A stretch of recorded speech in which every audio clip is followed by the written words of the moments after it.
하나님의 말씀은 요한복음 4장 23절에서 24절까지 말씀 함께 합독하도록 하겠습니다. 요한복음 4장 23절에서 24절까지 말씀입니다. 요한복음 4장 23절에서 24절입니다. 함께 두 절이니까요. 함께 합독하도록 하겠습니다. 시작. 아버지께 참되게 예배하는 자들은 영과 진리로 예배할 때가 오나니 곧 이때라. 아버지께서는 자기에게 이렇게 예배하는 자들을 찾으시느니라. 하나님은 영이시니 예배하는 자가 영과 진리로 예배할지니라. 아멘. 하나님이 찾으시는 예배자가 됩시다 라는 제목으로 함께 하나님의 은혜를 나누고자 합니다. 오늘 말씀에서는 하나님께 예배하는 사람들은 영과 진리로 예배할 때가 온다라고 말씀합니다. 아무한테나 이런 때가 오는 것은 아니고 아무에게나 찾아오는 기회가 아니진 않을까라는 생각을 하게 됩니다. 왜냐하면 어떤 사람에게 영과 진리로 예배할 때가 온다라고 되어 있냐면 23절에 보니까 아버지께 참되게 예배하는 자들에게, 누구에게요? 아버지께 참되게 예배하는 자들에게는 영과 진리로 예배할 때가 온다라고 말씀하고 있기 때문입니다. 이 말씀을 보게 되면 예배하는 사람은 누구나 참되게 예배하는 자가 있다라고 언급하신 거 보면은 누구나 모든 사람이 다 참되게 예배하는 것은 아닌가 보다라는 것을 생각해 보게 되고요. 그리고 참되게 예배하는 자들에게 영과 진리로 예배할 때가 온다라고 말씀하시는 것을 보니 누구에게나 영과 진리로 예배할 수 있는 때가 오고 그렇게 예배할 수 있는 기회가 오는 것은 아닌가 보구나 라는 생각을 하게 됩니다. 민수기 사건을 이렇게 보게 되면 출애굽기에서 민수기로 넘어갈 때 중요한 핵심 중에 하나는 저는 이런 마음을 받게 됩니다. 그동안에 우리가 하나님께 우리가 원하는 것을 요구하면서 살았지만 때로는 믿음의 사람들의 삶 가운데 전환기가 오기도 하는 것 같습니다. 그 전환점은 일정 수준의 단계가 오게 되고 일정 나이대가 지나가게 되면 이제는 내가 원하는 것을 바라면서 내가 원하는 대로 살던 삶에서 이제는 예배로 인해서 그 삶의 승패가 좌우되는 삶으로 변환되어져 가는 시기가 오기도 하는 것 같습니다. 원망했다고 해서 하나님을 원망하고 불평했다고 해서 어떻게 보게 되면 불뱀이 나타나서 물기도 하고요. 40년이라는 광야를 돌아야 되기도 하고요. 엉뚱한 길로 가야 될 때도 있기도 하는 것입니다. 물론 대부분은 저희들의 탓입니다. 그러나 사람마다 시대마다 시기마다 인생의 때마다 하나님께서 일하시는 방법이 다르고 그리고 우리의 선택으로 인한 결과가 도출되는 결과도 다 다릅니다. 그렇지만 우리가 붙잡아야 될 것이 있는데 그것은 바로 예배로 인해서 우리의 삶이 우리의 신앙생활이 예배로 인해 우리의 신앙생활이 달려있다는 것을 우리는 잊지 말아야 될 줄로 믿습니다. 그래서 우리는 반드시 예배를 통해서 축복을 받았으면 좋겠어요. 세상에서 열심히 내가 똑똑해서 내가 열심히 노력해서 복 받는 것도 좋죠. 그러나 믿음의 사람이라면, 예수 믿는 사람이라면 하나님, 저는 예배로 축복받고 싶어요. 예배로 축복받아서 이 땅에서도 잘 되고 싶어요. 내 노력, 내 의, 내 실력으로 인정받고 살아가고 싶지 않습니다.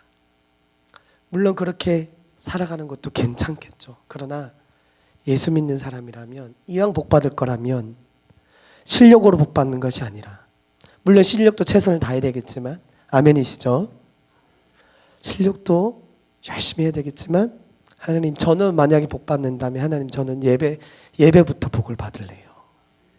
예배로 복을 받아서 사회에서도 인정받고, 예배로 복을 받아서 이 땅에서도 잘 되고, 예배로 복을 받아서 하나님께 먼저 이쁨 받고, 하나님 가정에서도 이쁨 받고 사회에서도 이쁨 받고 싶습니다. 그런 우리 모두가 되기를 간절히 소망합니다.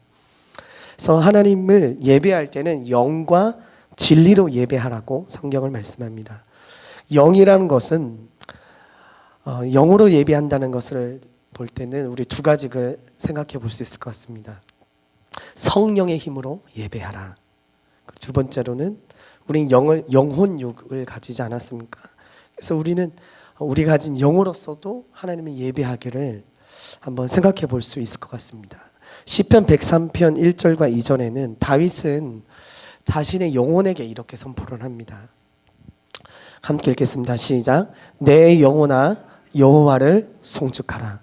내 속에 있는 것들아 다 그의 거룩한 이름을 송축하라. 2절입니다. 내 영혼아 여호와를 송축하며 그의 모든 은택을 잊지 말지어다. 하나님을 송축하면서 하나님께서 내게 베풀어 주신 은혜와 택하심과 나를 붙잡아 주시고 나를 인도해 주셨던 것을 잊지 말아라. 내 영혼아 잊지 말아라. 내 영혼아 여호와를 송축하며 거룩하신 그의 이름을 송축하라. 하나님의 그 거룩하심을 송축하라라고 내 영혼에 선포를 하고 있는 것입니다. 하나님의 성령의 능력으로, 성령의 힘으로, 기도의 힘으로, 말씀의 힘으로, 그리고 내 영혼으로, 내 영혼의 탄식으로, 내 영혼의 깊은 곳에서 솟아오르는 감사함으로 하나님께 예배할 수 있는 우리 모두가 되기를 바랍니다. 그리고 진정으로 예배하라는 것은 진심으로 예배하라라는 것을 생각해 볼 수 있습니다. 내 마음을 다해서, 진심을 다해서 하나님을 예배할 수 있기를 바랍니다. 그리고 진리로 하나님을 예배할 수 있는 자가 되기를 바랍니다. 마음을 다하여서 진리대로 예배하는 사람. 구약시대 때는 법대로 예배하는 게 굉장히 중요하지 않았습니까? 드려야 될 기도, 취해야 될 수술 취해서 하나님께 향단에다가 예배를 드려야 했고, 번제의 법대로 예배를 드려야 했고, 예배를 드려야 될 순서대로 예배를 드려야 할 때도 있었습니다. 그러나 지금은 하나님 은혜의 시기이기 때문에, 예수 그리스도의 보혈의 시기이기 때문에 하나님께서 복음을 위해서 많은 제약들을 풀어주셔서 많은 자유를 주셨습니다. 그러나 그럼에도 불구하고 그 말씀의 뜻은, 사랑이라는 법의 뜻은 그대로 우리에게 적용이 되는 줄로 믿습니다.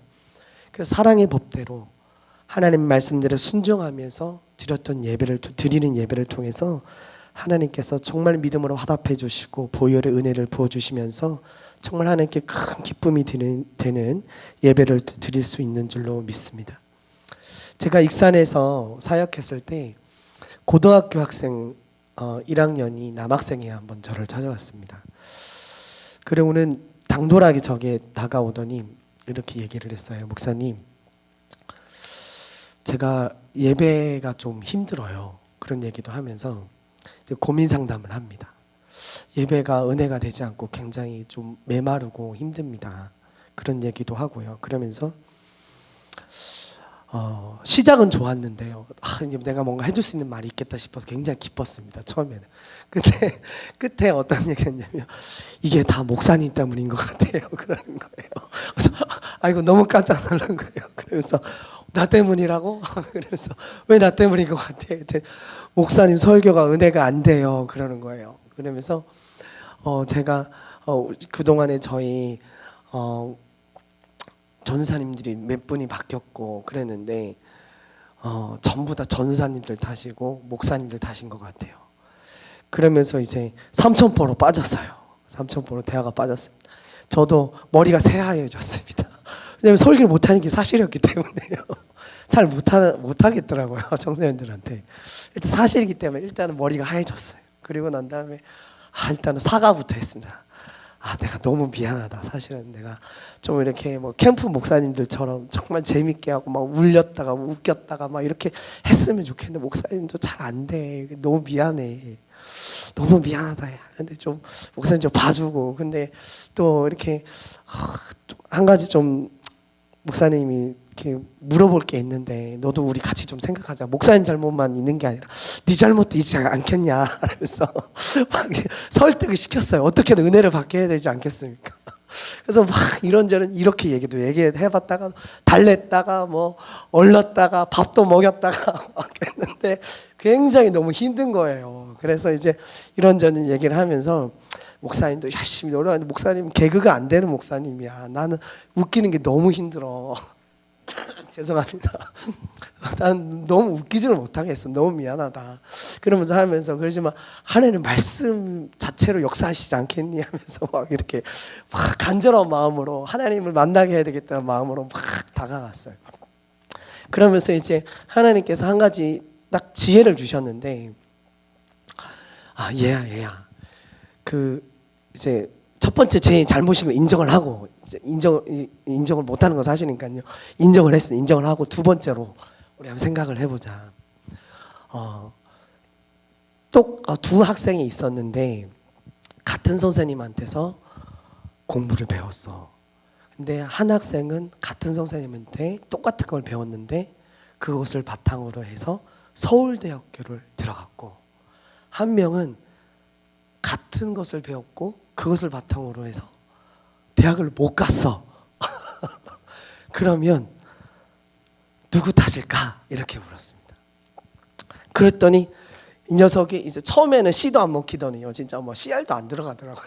그러더니 막 먹이고 막 가서 막 놀고 놀아주고 그러면서 은혜를 받아야 된다, 예배를 잘 드려야 된다 얘기를 하면서 막 하면서 했더니 그제서 조금씩 귀가 열리기 시작하는 거예요.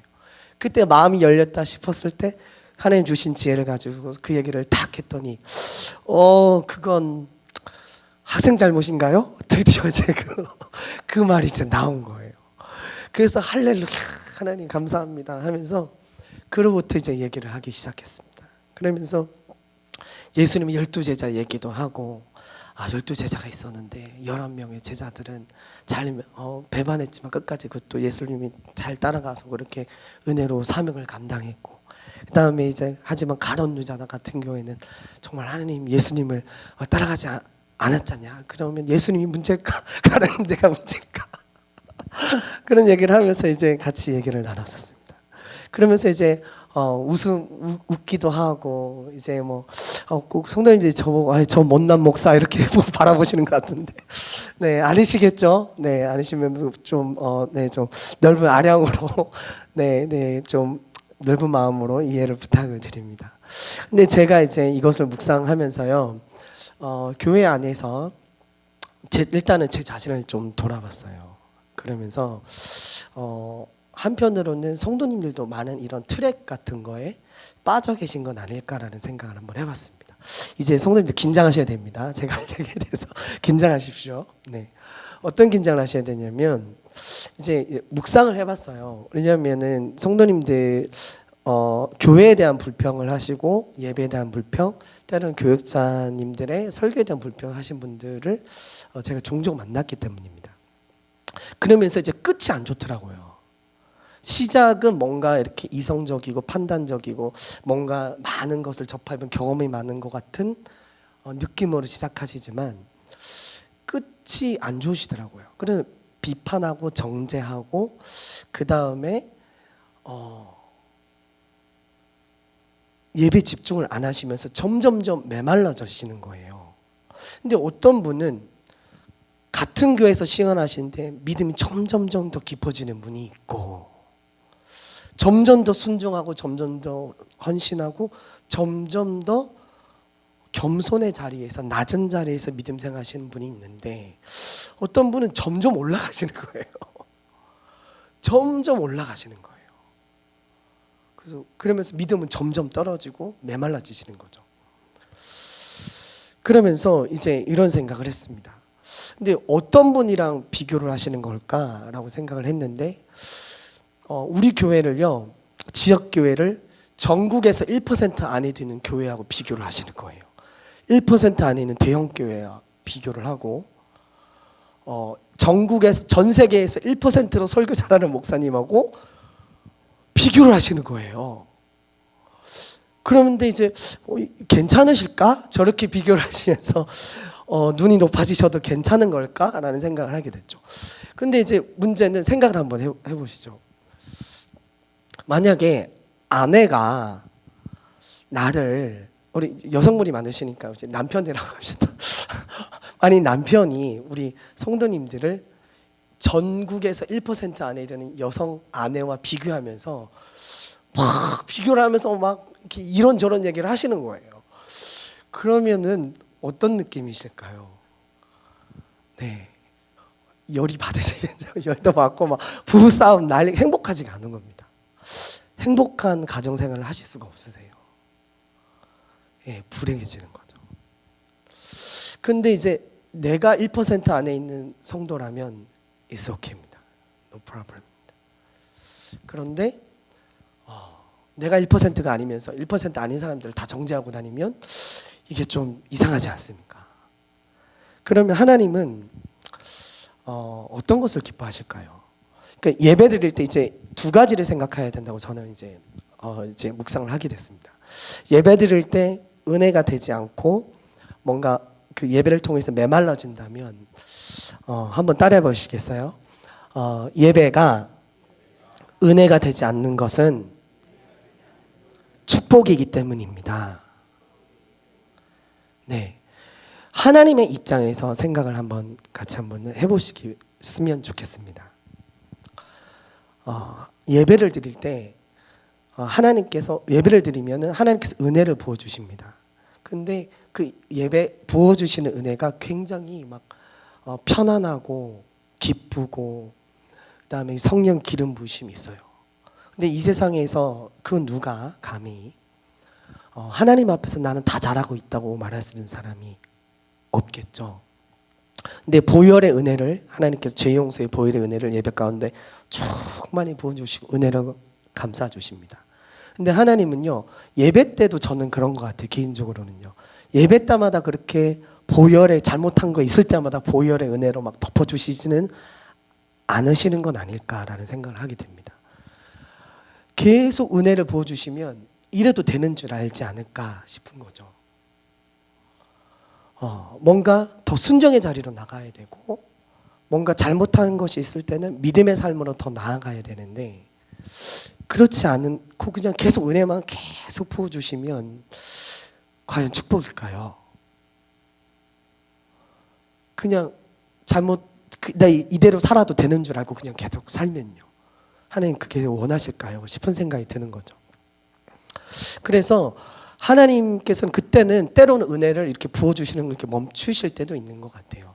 은혜의 생수가 막 부어지면은 막 그 억압된 것이 막 이렇게 해방이 되고 정말 강력한 은혜가 부어질 때가 있지 않습니까? 근데 그렇게 그때는 어떻게 뚫려야 되느냐?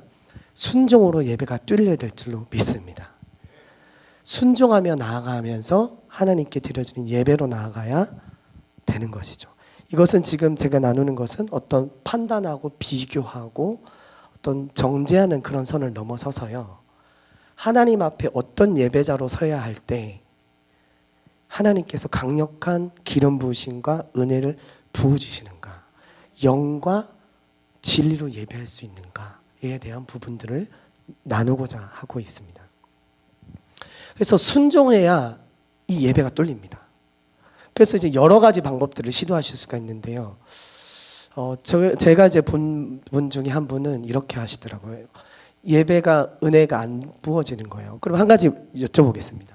그러면 전국에서 1%로 부흥하는 대형 교회의 목회자의 설교를 듣는 예배를 드리는 그 교회 성도님들은 100% 다 은혜가 되실까요?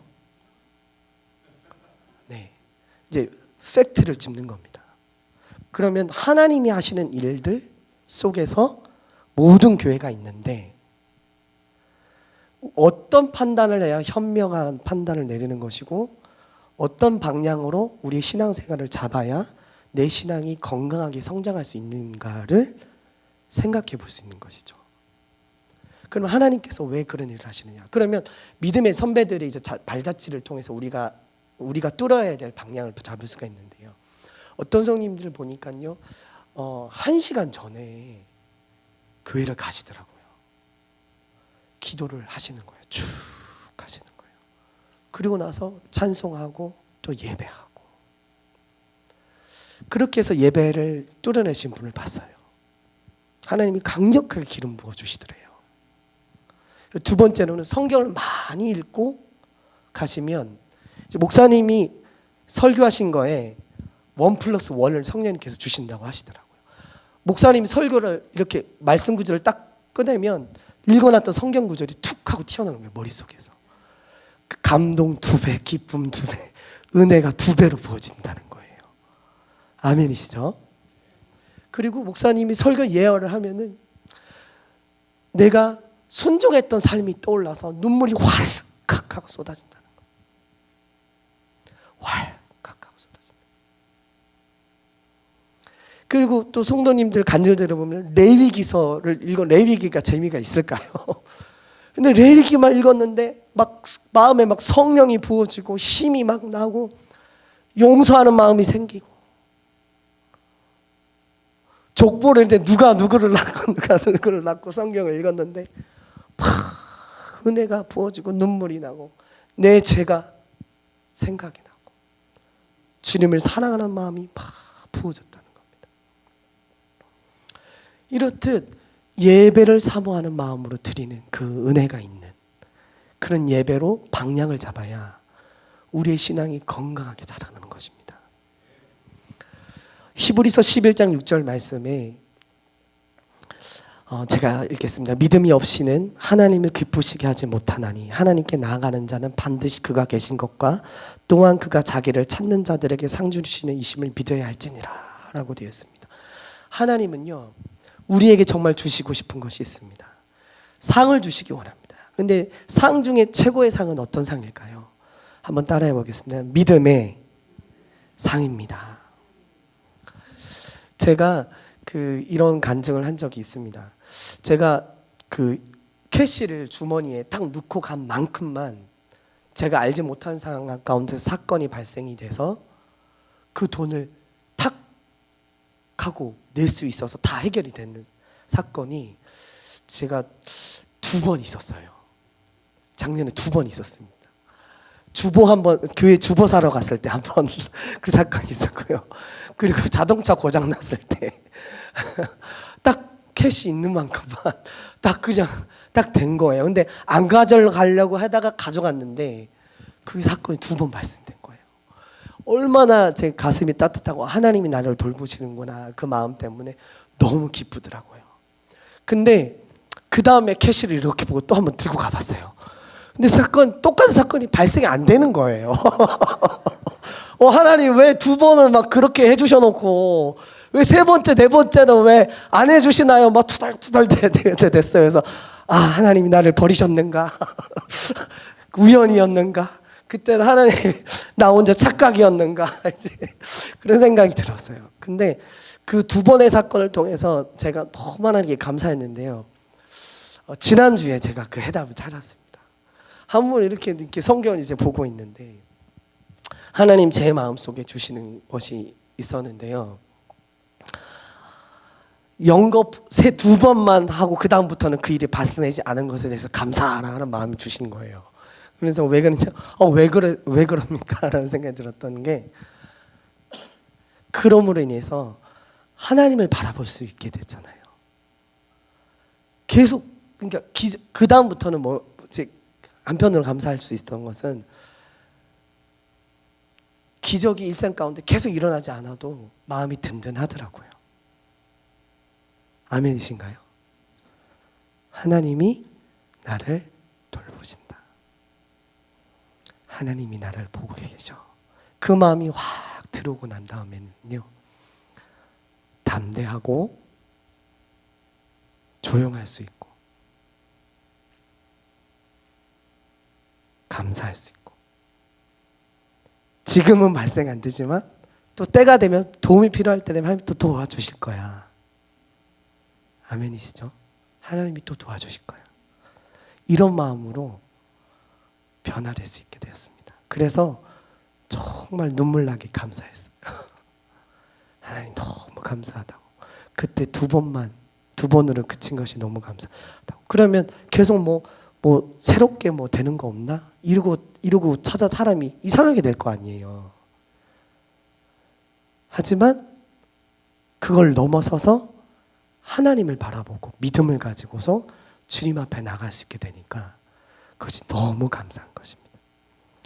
그래서 예배 때도 하나님께서 같은 맥락으로 돌아가자면 오히려 예배가 메마를 때면 메마른 것이 은혜이고 그것이 축복인 줄로 믿습니다.